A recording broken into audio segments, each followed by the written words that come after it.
War is usually imagined in daylight. Photographs show men advancing under open skies, artillery firing across visible fields, flags lifted against the sun.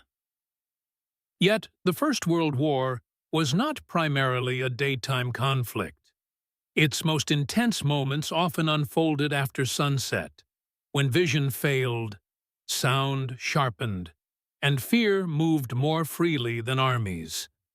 Night transformed the Great War. It erased distances, distorted perception, and reshaped strategy. It turned the battlefield into a place of shadows, whispers, and sudden violence. For millions of soldiers, night was not a pause in fighting, but a different kind of battlefield. One governed by uncertainty, silence, and the imagination's worst instincts. This is the story of how darkness became a force in the First World War, altering how men fought, survived, and remembered. As evening fell along the front, the world seemed to narrow. Trenches that appeared crude and exposed in daylight became invisible lines carved into blackness. The horizon disappeared. Landmarks dissolved.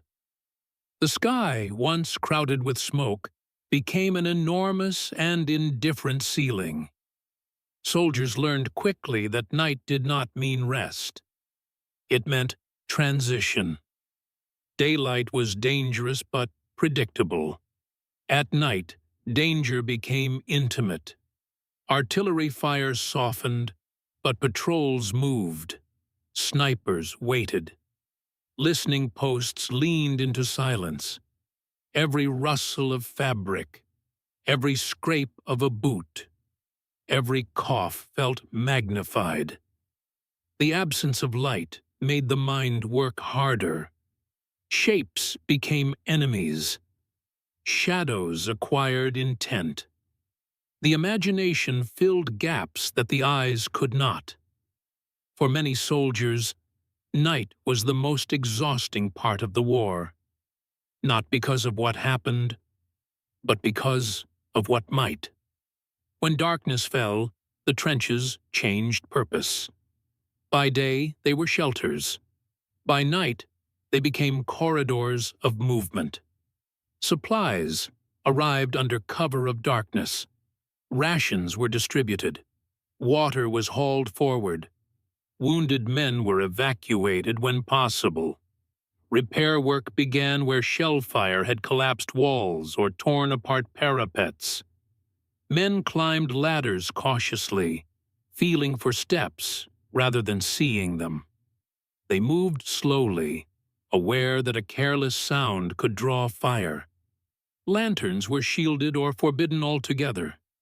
Cigarettes were cupped carefully, embers hidden behind hands or helmets. Silence became a shared discipline. Yet silence was never complete. Rats moved freely in the dark, bold and unafraid. Water dripped. Timber shifted. Somewhere, a man whispered or muttered in his sleep. The night carried these sounds along trenches like messages no one wanted to receive. Sleep came in fragments. Some men slept deeply from exhaustion. Others hovered in half-dreams, waking at the smallest disturbance. Nightmares flourished. The darkness seemed to invite memories of home, faces of the dead, unfinished thoughts. The war did not stop at night. It simply changed its posture. Between the opposing trenches lay a space that felt alive only at night. By day, no man's land was watched, measured, shelled. By night, it breathed. Patrols crept into it, guided by instinct more than sight. Men crawled, feeling the ground inch by inch, navigating wire and craters remembered from daylight, or guessed at from experience. A single misstep could be fatal. A boot caught in wire. A body slipping into a shell hole filled with water. A flare bursting overhead without warning, freezing everything into sudden white clarity. Flares were the night's cruel punctuation. They rose silently, then exploded into light, turning men into statues. Shadows snapped into shape. For a few seconds, the battlefield was brighter than day, and far more dangerous. Anyone caught moving risked instant death. When the light faded, darkness returned even thicker, as if resenting the interruption. Patrols returned with small victories. A scrap of information, a prisoner, confirmation of enemy wire, or nothing at all. Sometimes they did not return. The night claimed its share quietly. Night raids became a defining feature of trench warfare. They were planned carefully, rehearsed in silence, executed quickly, and often ended in chaos. Under cover of darkness, small groups crossed no man's land to strike enemy trenches. The goal was not conquest, but disruption, capturing prisoners, gathering intelligence, destroying equipment, unsettling morale. These encounters were intimate. They unfolded at arm's length. Confusion was constant. Friend and enemy blurred. Orders dissolved into instinct. Night raids left lasting impressions. Survivors often remembered them more vividly than large daytime battles. The proximity, the unpredictability, the sensory overload of darkness made them unforgettable. For many soldiers, night ceased to be a neutral time. It became associated with sudden violence, not rest. Above the trenches, the night sky became another theater of war. Early in the conflict, the darkness felt almost peaceful. Stars were visible. The moon illuminated landscapes scarred but quiet.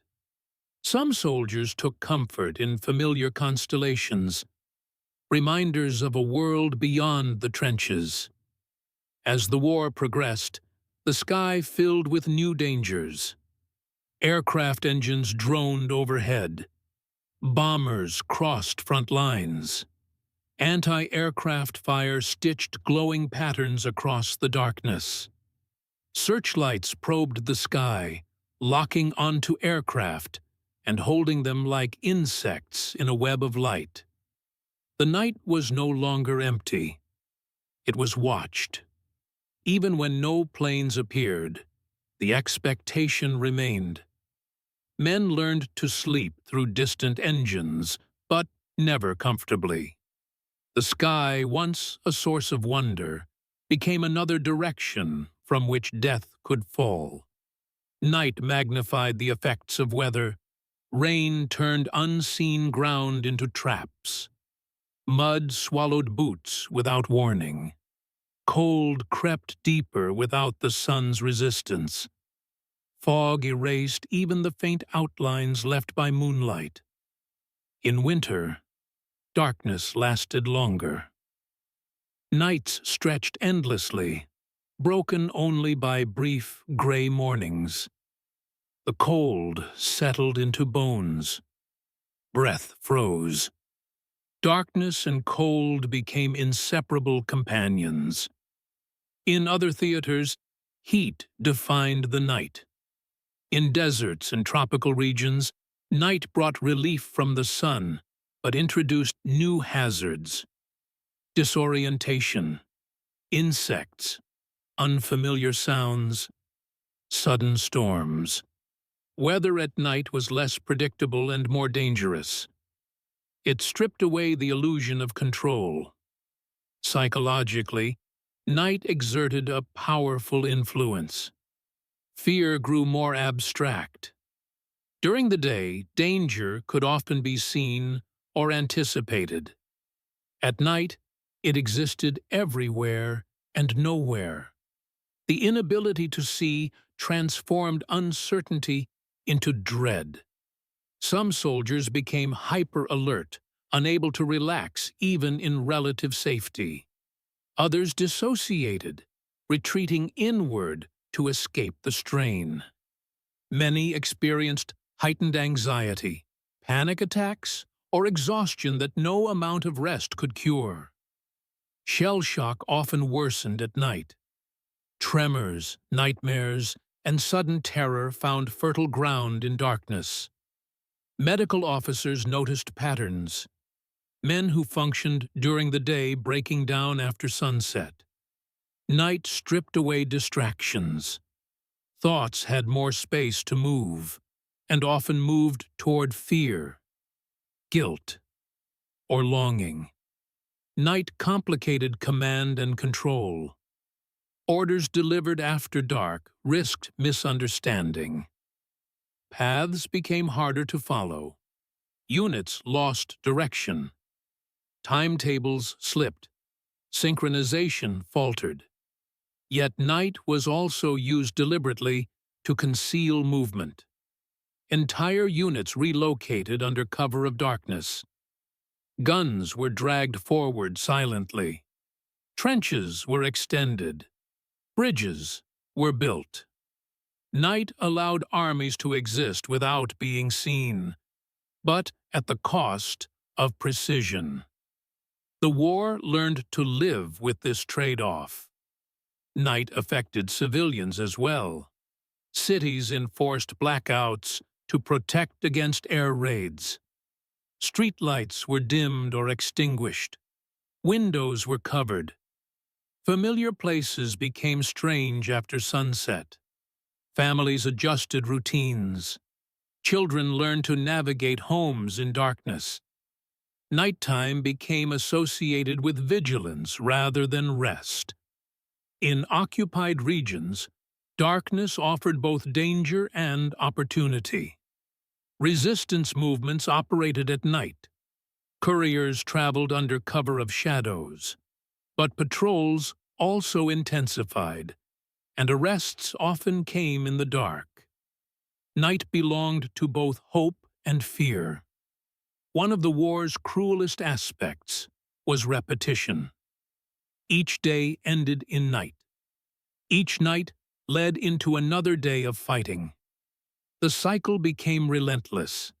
Soldiers stopped marking time by dates and began measuring it by nights survived. Some remembered specific nights vividly. The night of a raid, the night before an offensive, the night after receiving bad news. Others blurred together into a continuous darkness punctuated by flares and fear. When the war finally ended, many veterans struggled with nighttime long afterward. Sleep remained elusive. Darkness still carried echoes. The war had taught them to fear the night too well. When the guns fell silent, nights changed slowly. There were no flares, no sudden barrages, no patrols crossing wire. Yet silence itself felt unfamiliar. Darkness without danger seemed unnatural. Some veterans found peace in quiet nights.